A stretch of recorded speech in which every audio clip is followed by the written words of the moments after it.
wake up a little bit. That will make you wake up a little bit.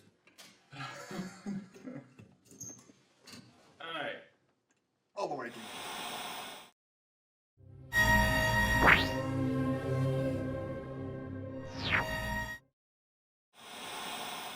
Hi everybody, welcome back to ZMass Productions Nerd News. I am, as always, Jeremy, and this is Luke. Hey, how's it going? And it's week 6, episode 6. Episode 6, yep. First up, video game news this week. Mm-hmm. Star Wars Knights of the Old Republic 2 got a massive update.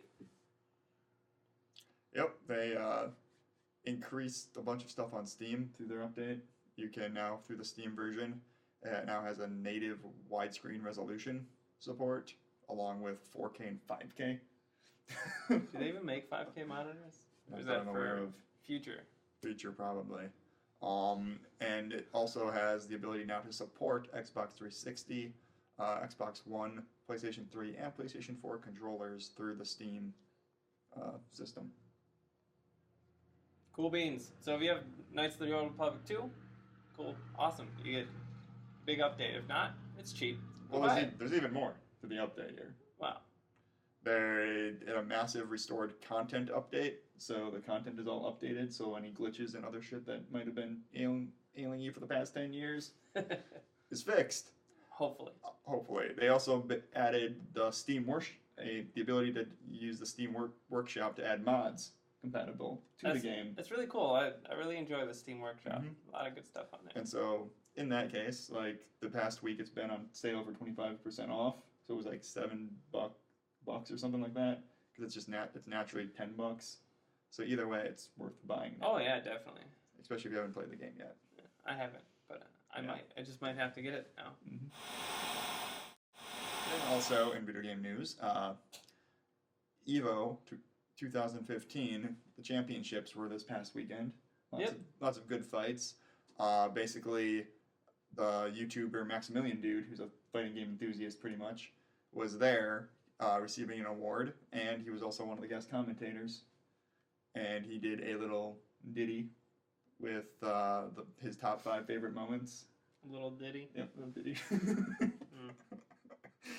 With his top 5 favorite moments, and we'll have a link to that for you to go and watch it. Right here, and there, and there, and there. Wherever we decide to put it. But mostly there. And that's it for video game news this week. Pretty short.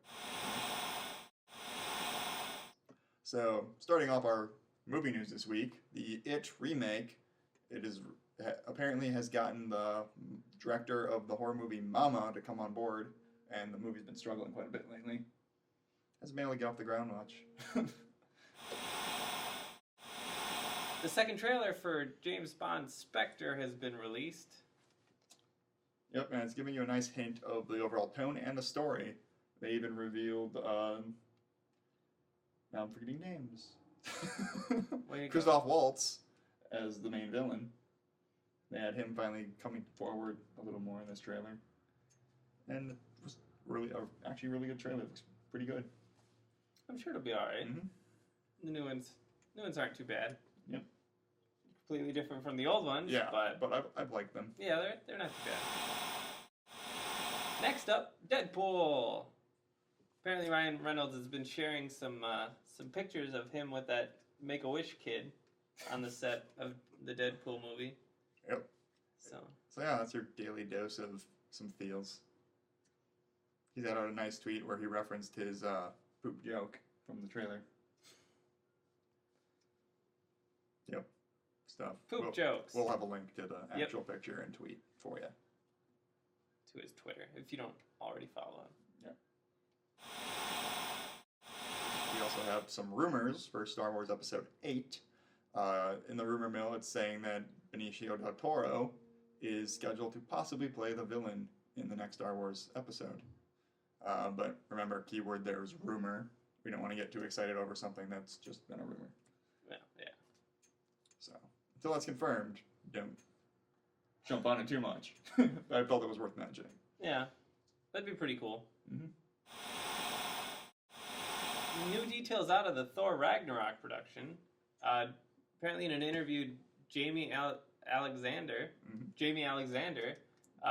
let it drop that Civil War will be helping set up for Thor Ragnarok, which is going to be pretty cool. And her character, Lady Sif, is going to have a much bigger part. Which is great, because she's been one of those characters where it's like you want to see more of her and less of Jane. Yeah, because Jane sucks. Yes. At least in the movies, she sucks. Why? That's... So don't take that personally, comic book fans. Or do, I don't care. But next up, just for some fun information for movie news, apparently Suicide Squad has been beating Batman v Superman for views, as far as the trailer goes. Wasn't Suicide Squad coming out before Batman? No? It's coming out after. Oh. But it's just great. Well, it's just wonderful because it's like, here's this big movie that everybody's been waiting for years, and it's getting beat by its brother. Suicide Squad looks more interesting. It does. Let's be honest. So, just a nice little quick thing there for you. Alright, and more news on the Rampage movie. Apparently the director from San Andreas, Brad Payton, no relation to Peyton Manning, because that'd be weird. His first name's Peyton and his last name's Peyton. He's going to team up with The Rock again. So apparently The Rock's going to be in the Rampage movie. Well, that's what our first story was about. Yeah, but apparently now it's even more confirmed than it was before. And I still don't know where they're going with that. Yeah, I mean, so long as it's just monsters beating the shit out of buildings. Yeah, and other monsters and eating people. And yeah. Maybe some aliens. Aliens would be cool, because there are aliens in the game. They are. So it's like just adding some kind of elements from it to that, where it's just letting them fight. Yeah. Essentially, that's all we want, is to let them fight. Yeah. Whatever the story is. Don't pull a Godzilla. Yeah. Like we were saying in the first episode, like the actual game itself is the monsters are actually people who get mutated in these giant monsters. Yeah, so it's like you can't have a human element to it, but you don't want to overshadow it with that element. Yeah, you don't want to overshadow. You just want to set it up of the monsters. Yeah, you just want to use it to set up the protagonist. Yeah. Once the protagonist set up, just let them fight. Yep. Go all like full bore with like Pacific Rim. Are you listening, Peyton Manning? I mean, Brad Peyton Manning. We're gonna throw footballs at monsters now. Giant monsters. Yeah. That's what I expect to see. An hour and a half of just being bombarded by footballs. Then our last story for movie news is because of the amazingness that Jurassic World has been doing in the box office, they have announced a sequel. Yeah, but they also announced the sequel to Avatar. Yeah. Shortly after Avatar 1 was released. And haven't heard anything about that yet. Well, they've been working on all the sequels for it back to back. Wow. And it's going to be like 3 to 4 movies. It's too early to really care too much about Jurassic World 2. Exactly. But it's out there. Yep. Everybody expected it. Now you know for sure. I still need to see the movie. It's not too bad. It's pretty good. All right. Just don't expect anything deep. Yeah.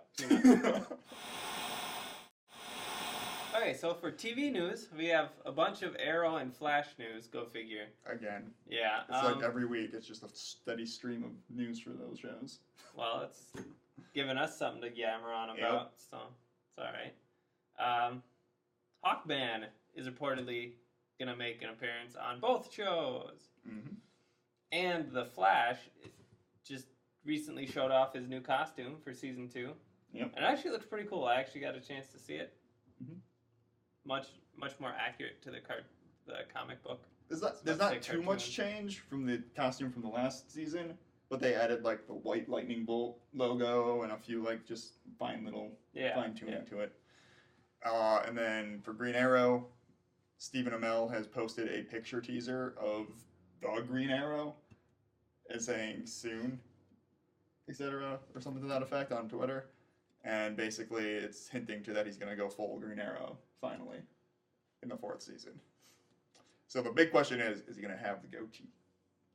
Better. And also, to jump back to the Hawkman thing, he's going to be on both shows before he is displayed on Legends of Tomorrow. Another thing of news that I don't think I've mentioned yet, which I forgot to write down, but it just came to me because of it, similar, is that name escaping me. Caddy Lotz, the person who plays the original Canary, who's going to be playing the White Canary, is also going to be showing up on Arrow before Legend of Tomorrow comes out. So you're going to see how she survives, goes into Lazarus Pit, whatever. Yeah. Beforehand on Arrow. So that'll be nice to kind of set that up. And then another piece of news for the shows is Danielle Panabaker, who's been playing Caitlin Snow in the Flash TV series, who, spoilers coming up right now if you don't already know, in the comic books, Caitlin Snow is one of the many aliases to a version of Killer Frost. And they've already teased in the show that she's going to be turning into Killer Frost, because they kind of showed her, like, have this moment where it seemed like her powers were starting to manifest. And they also, like, through the time warp that happened at the end, like, in, like, a random scene that popped up, it showed her as Killer Frost. And so in the interview, she basically went over it with people, saying that she's super excited to play the character now, that they tried on different types of costume and makeup ideas, which has been amplifying her excitement to play the character. Which makes me excited too, because I like Killer Frost. She's a cool villain that's really been getting more highlight in the past few years with things like Marvel Injustice and a few of the cartoon movies that have been out lately. They've been kind of pushing her as a character. And then finally on the news, another piece of casting news. Random character, I don't even know who he is. Baron Blitzkrieg. Random villain number 23 Alpha Niner Bravo has been cast by the actor Jaimie Alexander. Fallon? Oh, should be Jimmy Fallon. Probably can't afford Jimmy Fallon. Yeah. And he would just laugh in the camera anyway. Yeah, he would. Fucking hack. That's all he does when he acts. but yeah, that's it for Arrow and Flash news and our TV news this week. Oh yeah, we have some miscellaneous news this week. Apparently, there was an interview. Marvel Comics was talking about their Deadpool Spider-Man mashup comic and saying it's the best idea ever. The interview is really good. We'll have a link to it below for you, because we're not going to just break down the entire interview. It'd take way too long. But I tend to agree. Yeah. And then finally, before we leave, because we're pretty much wrapping up the episode here, Nerdist shared an infographic that somebody made displaying different ships from across different intellectual properties, and how fast they really are. If you can determine, how fast that actually is in real terms. They did. Well, as much as they can do the math. Yeah, as much as they can. It's not in miles per hour or miles per second. Yeah, exactly. But it's in math. But the whole thing about the infographic is which ship is fastest. Yeah. That's the point of it. So. And it's not the Millennium Falcon. Nope. It's up there. Yeah.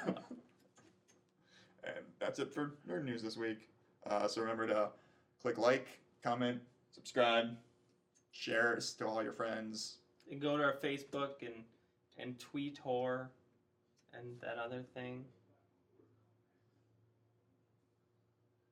Some other thing that I don't think we use yet. But go there. See if you can predict it. See you next week. See you next week. See you next week.